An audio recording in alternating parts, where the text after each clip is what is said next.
Hi, I'm Russ Kennel. I'm Director of Manager Research for Morningstar, and I'm joined today with Larry Pitkowsky of Goodhaven Fund, a fund launched about 4 years ago. Larry, thanks for joining us. Russ, nice to be here. You have an interesting fund that has kind of a mix of conventional and then off the beaten track names, and performance has kind of reflected that, where you had a very strong start and then have slumped since then. And I just wanted to ask, sort of, what's your take on that? Does that mean your strategy's been out of sync with the market, or is it more just a matter of top holdings not being in favor? You know, Russ, when you manage a concentrated portfolio that looks nothing like the index, it's inevitable that you're going to go through some periods where you perform much worse than the index. That's not a flaw, that's just a feature of running a portfolio in the style that we've run, in which we've had much success over the decades. Mm-hmm. And you clearly are someone who invests with conviction. You put a lot in your top names. Why is that? Well, we like to say it's much easier to try and know a lot about a few things than, to know a little bit about a lot of things. That's how we're comfortable investing our own money, and that's how we've always done it, which has worked very well for us over the years. Some of your names are well known. I look at the financials and I see like a Federated, lots of people own that. But then you also have a big position in Walter Investment Management. Can you tell us a little bit about that one? You know, we tend to go where the opportunities are. When we started the fund, there were many opportunities in some more recognizable companies that were undervalued, and which we thought set us up for some very attractive potential gains, and it worked out very well.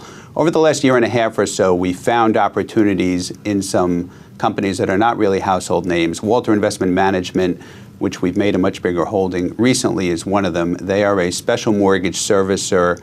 It is a niche part of the mortgage servicing industry that is dominated by a handful of companies. We think there's attractive growth ahead. We think the company is well run, and we think the stock is very cheap. Mm-hmm. What do you think the market's missing about that name? I think that the industry went through a year and a half or so of added regulatory scrutiny, added costs, and a lot of noise.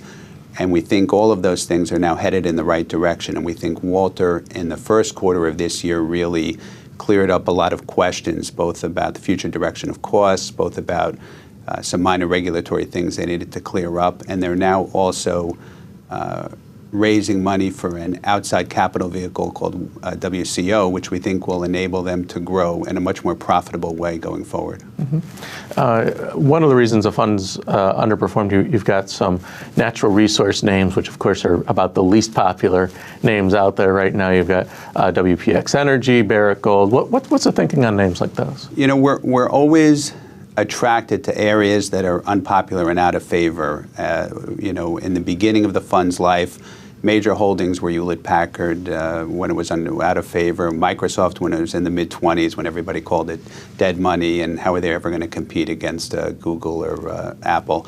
And over the last year or so, we've made some very big investments in energy and mining, because those are areas we think are undervalued and where we think they are hated, despised, and we think we found a handful of companies where there's a lot of upside, and we think the downside we well understand. Mm-hmm. And in cases like that, is it about predicting a commodity price, or is it more about management? It's not at all about trying to predict the commodity price. We don't think we have any special ability to try and predict the price of oil and gas or gold. But if we find a company where we think they can withstand lower prices, where they're run by a management team that has a realistic game plan, and where we think we're buying the shares with a margin of safety, even assuming the price of the commodity doesn't recover, we're interested. And we've done this successfully over the decades.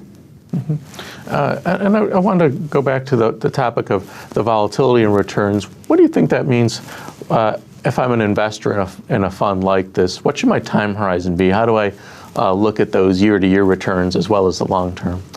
You know, we think you should really have at least a 5-year horizon. There have been all kinds of interesting studies and analyses that show that managers with great long-term records often underperform 30-40% of the time, but can come through that with great records over time, but yet too many people get shaken out during the difficult periods. In our mind, this is the exact time where somebody should be looking for a portfolio that looks nothing like the index, that is more focused on areas that have been out of favor versus somebody that's really a quasi-index portfolio.